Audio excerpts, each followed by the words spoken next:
What happens when one of Hollywood's most unpredictable comedy legends sits down with one of daytime television's sharpest voices? And a simple question about his career turns into an explosive battle that nobody saw coming. This is the moment Chevy Chase walked off The View, and what he said before storming out will leave you speechless.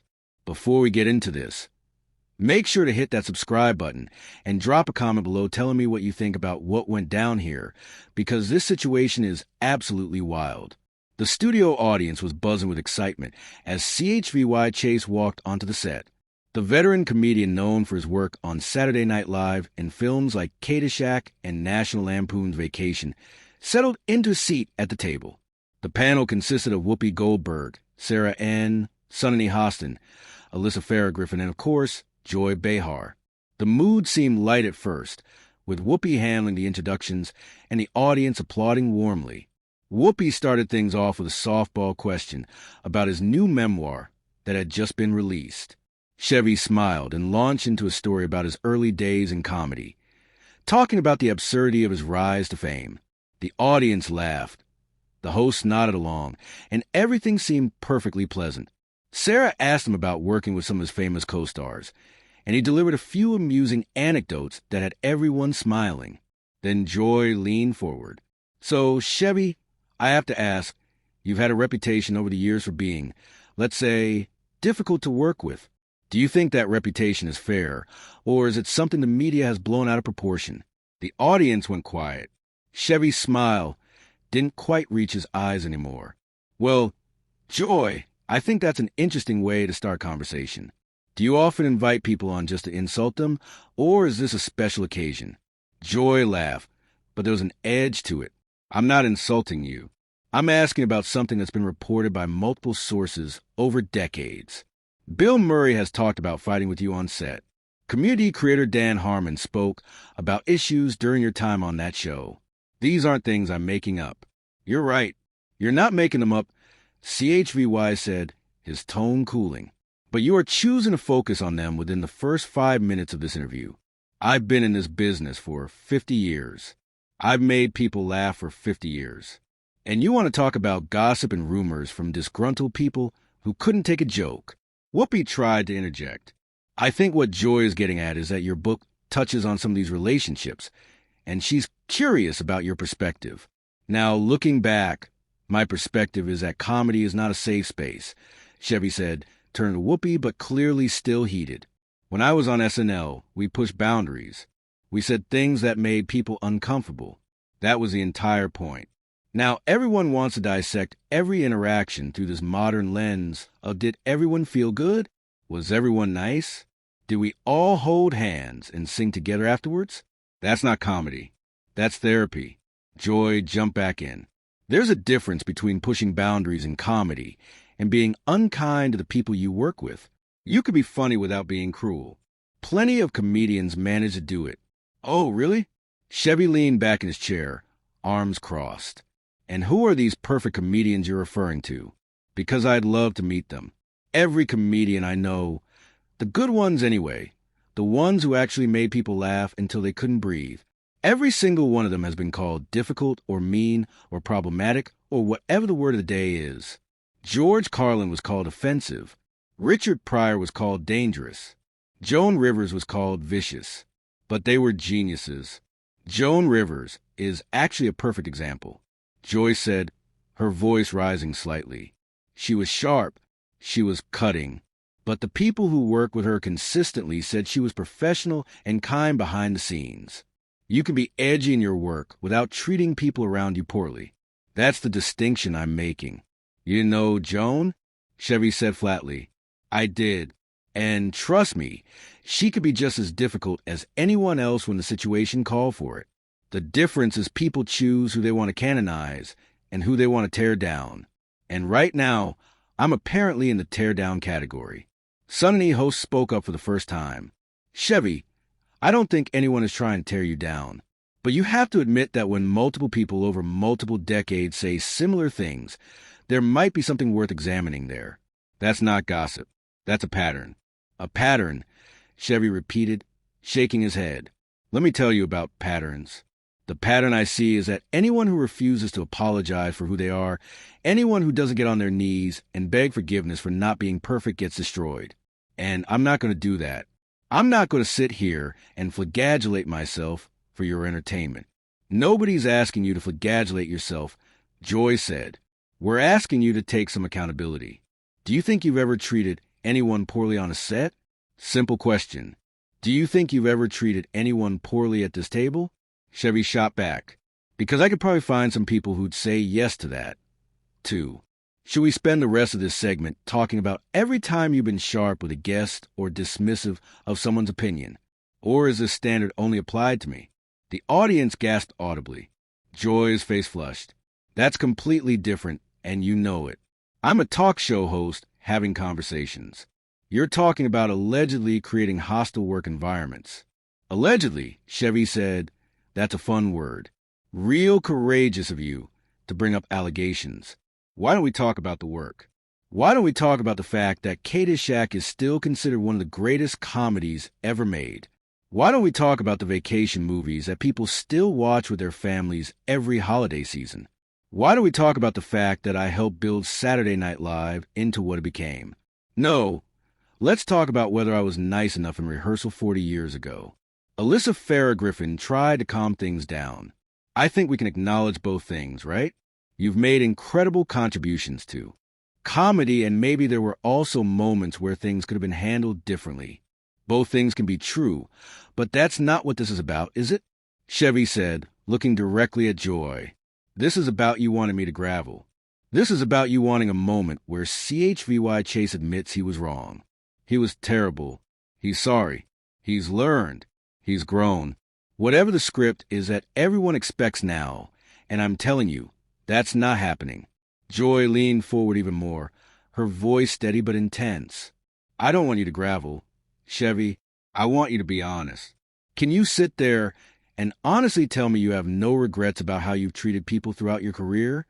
The silence that followed felt like it lasted an eternity.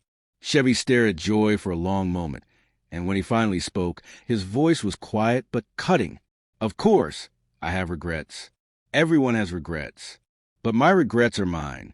They're personal, and they're none of your business. What I'm not going to do is perform contrition for you and this audience like some kind of trained seal, because you've decided that's what I owe you. I don't owe you anything. You're deflecting, Joy said immediately. This is exactly what people talk about when they say you're difficult. You can't just have a straightforward conversation. Everything becomes an attack. Everything becomes defensive. I'm defensive because I'm being attacked, Chevy said, his voice rising.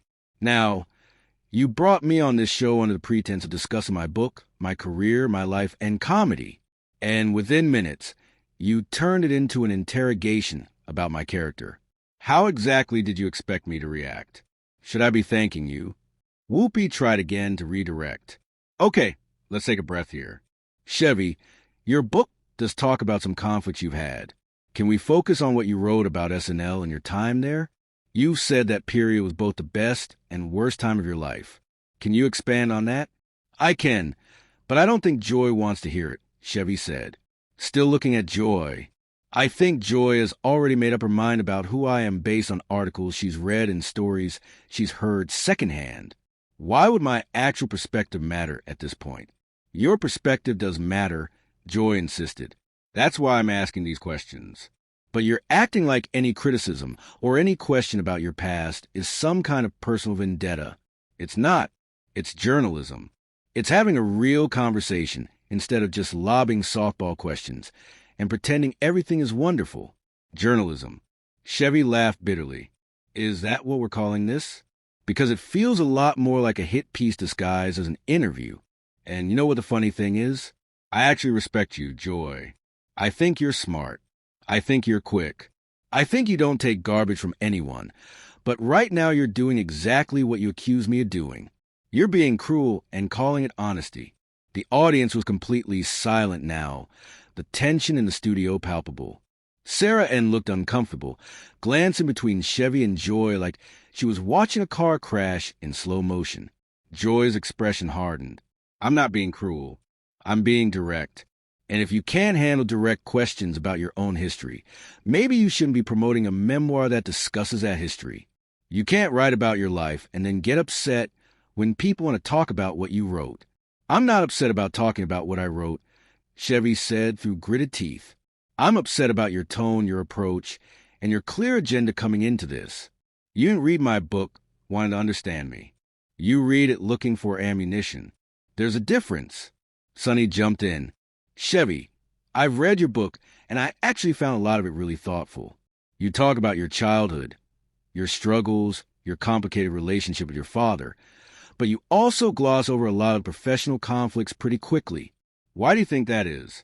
Chevy turned to Sonny, seeming slightly calmer when addressing her instead of Joy. Because those conflicts are complicated, and they involve other people who have their own versions of events. I'm not going to write 3 chapters about an argument I had with someone on set 30 years ago when I barely remember the details, and they would probably tell the story completely differently. That's not glossing over. That's being responsible. But that's the problem, Joy interjected. You remember enough to know conflict happened, but not enough to take any responsibility for them.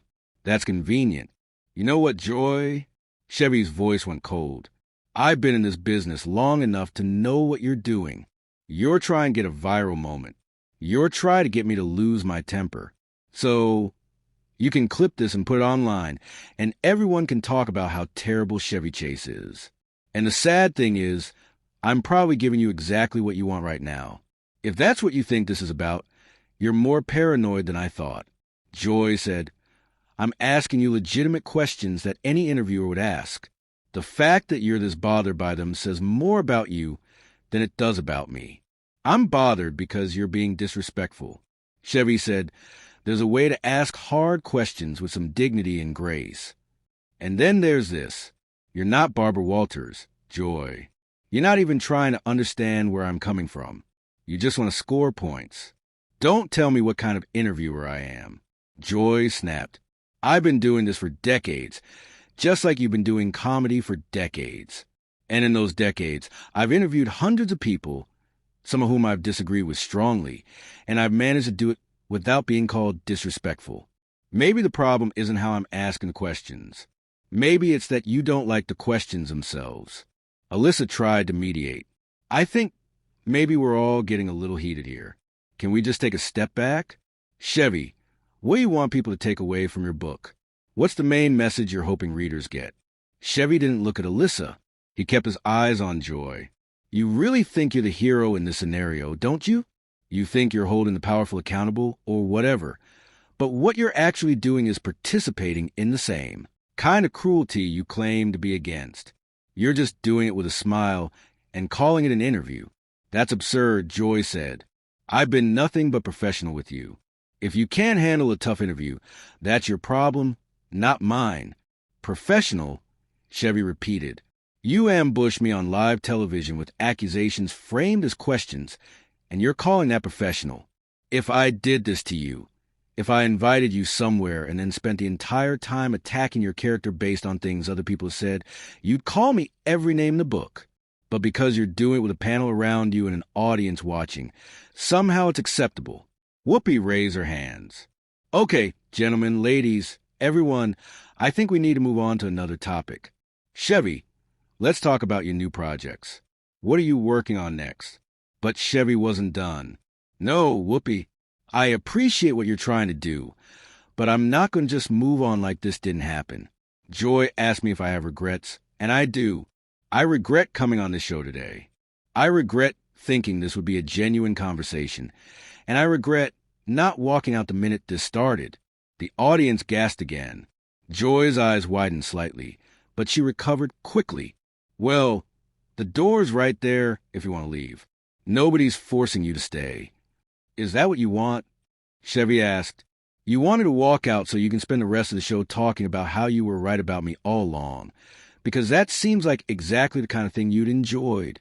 I want you to either engage in this conversation honestly or admit that you can't.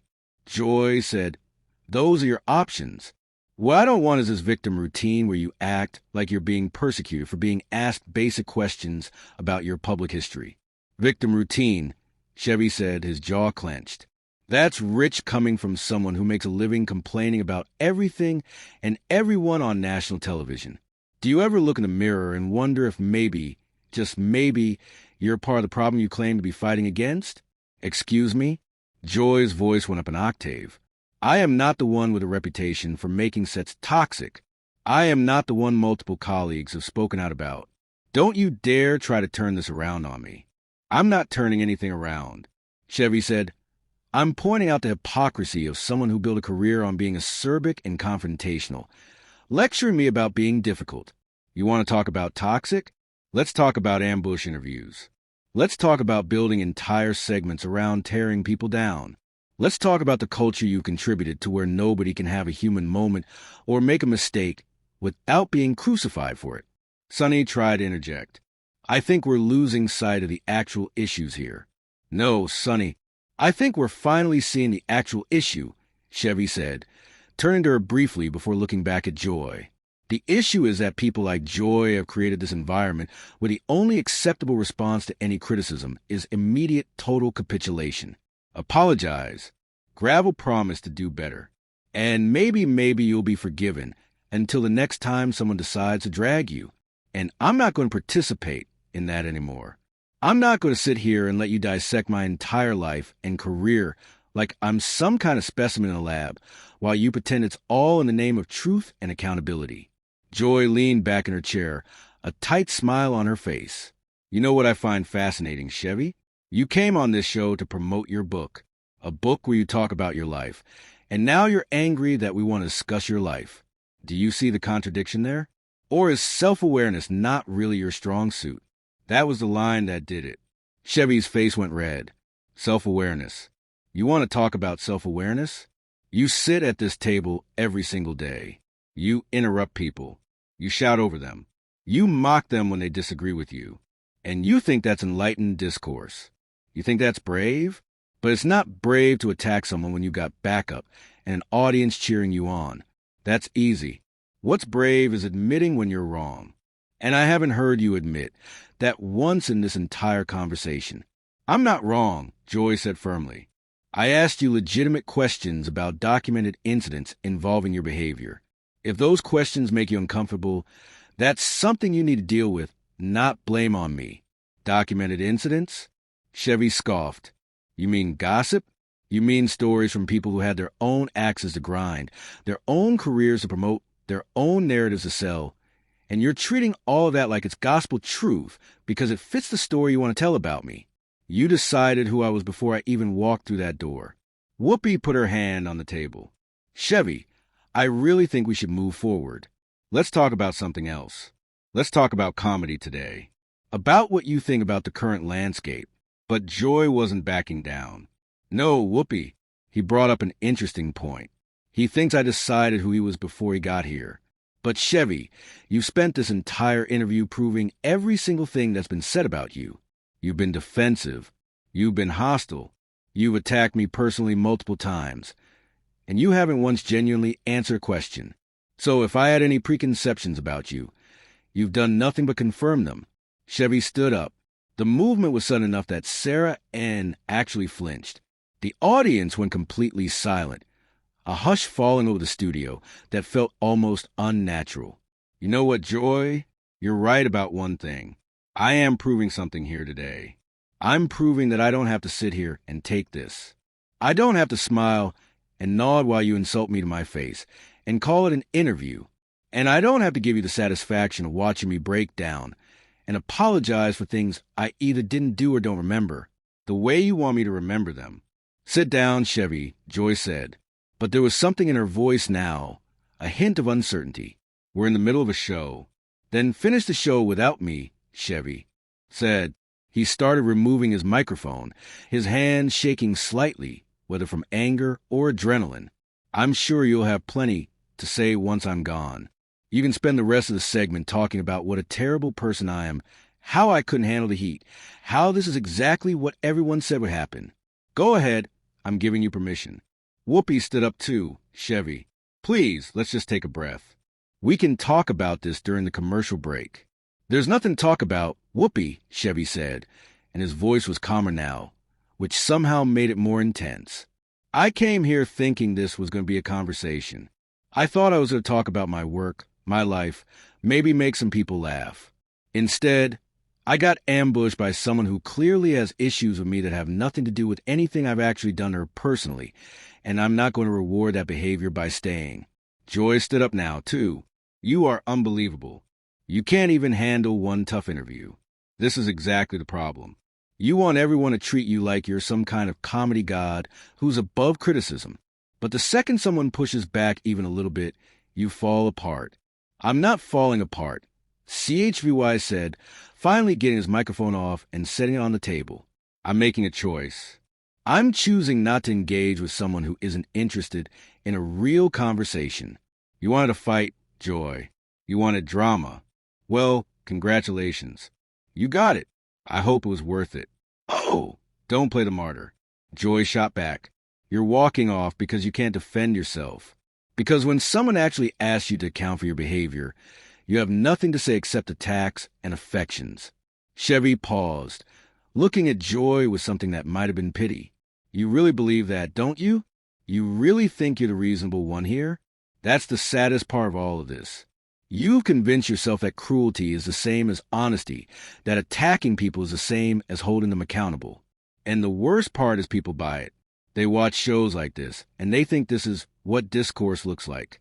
This is what conversation looks like. But it's not. It's just people screaming at each other for ratings. Sunny spoke up, her voice measured. Chevy, I don't think anyone here is trying to be cruel. I think we're all just trying to have an honest discussion about complex topics. Can't we find some middle ground? Chevy looked at Sunny, and his expression softened just slightly. Sunny, I appreciate that you've tried to be fair throughout this, but there is no middle ground here. Joy doesn't want middle ground. She wants capitulation, and I'm too old and too tired to play that game anymore. This is ridiculous, Joy said, throwing her hands up. You're walking off a show because you got asked some hard questions. Do you know how many people would kill for this platform? Do you know how privileged you are to even be sitting here, and you're throwing a tantrum like a child? Call it whatever you want, Chevy said, starting to walk toward the edge of the set. Call it a tantrum. Call it unprofessional. Call it proof that everyone was right about me all along. I genuinely don't care anymore. What I care about is not spending another second being disrespected on national television by someone who thinks she's entitled to treat people however she wants as long as she does it with a smile.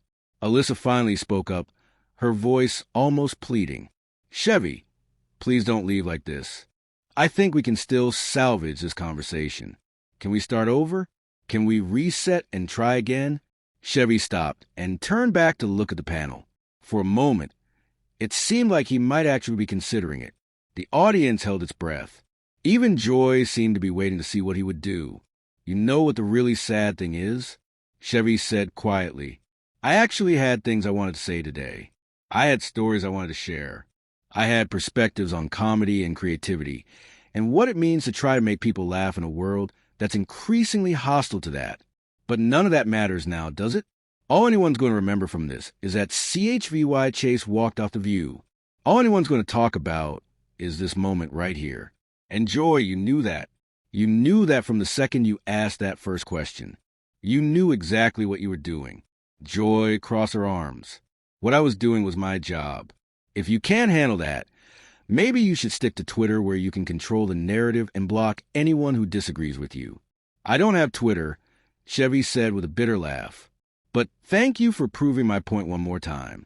Even now, even as I'm literally walking away, you can't help yourself. You have to get one more jab in. You have to make sure everyone knows that you won, that you broke me, that you were right all along. Well, enjoy your victory. Joy, I hope it keeps you warm at night. Whoopi made one last attempt. Chevy, as someone who's known you for years, I'm asking you, please sit back down. We can work through this. Chevy looked at Whoopi, and there was genuine regret in his eyes. Whoopi, you're a class act. You always have been. But I can't do this. I can't sit at a table with someone who fundamentally doesn't respect me and pretend like everything's okay. I've spent too much of my life doing that, and I'm done. I'm really, truly done. And with that, CHVY Chase walked off the set of The View. The cameras followed him as he disappeared into the wings. The audience sitting in stunned silence. Joy sat back down, shaking her head. Sonny and Sarah looked at each other, clearly unsure what to say. Alyssa stared at her notes. Whoopi took a deep breath and turned to the camera. Well, Whoopi said, her voice steady despite the chaos that happened. We're going to take a quick break, and when we come back, we'll continue our discussion. Stay with us. As the show cut to commercial, Joy leaned back in her chair, and though the cameras were off, her expression was unreadable. The other hosts began talking quietly among themselves, but Joy remained silent, staring at the empty seat where Chevy Chase had been sitting just moments before. So, there you have it. One of the most explosive interviews in recent talk show history. A moment where two strong personalities collided, and neither one was willing to back down. Was Joy out of line with her questions, or was Chevy unable to handle legitimate criticism? Should he have stayed and tried to work through the conflict, or was walking off the only way to maintain his dignity? Drop a comment below and let me know what you think. Who was in the wrong here? And make sure to subscribe because we break down moments like this all the time. And trust me, you don't want to miss what's coming next.